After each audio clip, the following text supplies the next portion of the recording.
As one of your students, I like to think about the way in which vocation is formed and not just found, that it has to be formed over time. Even today, we think about formation and vocation together.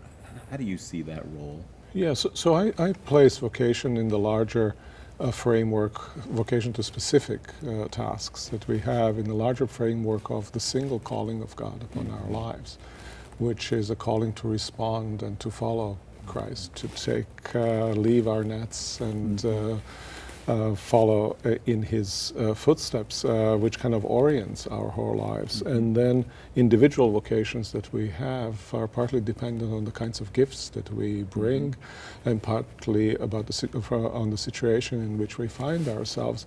And we then make good, so to speak, this large vocation on this particular spot and with these particular gifts with which we have been endowed.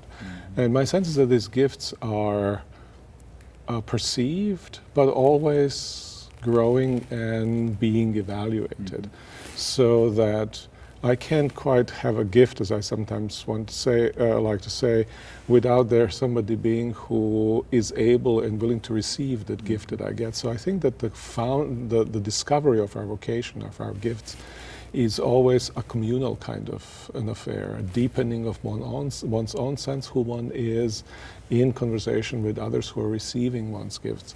And they shift then over periods of time. There was time when I thought I would head toward pastoral ministry, and it's proven not quite to be that.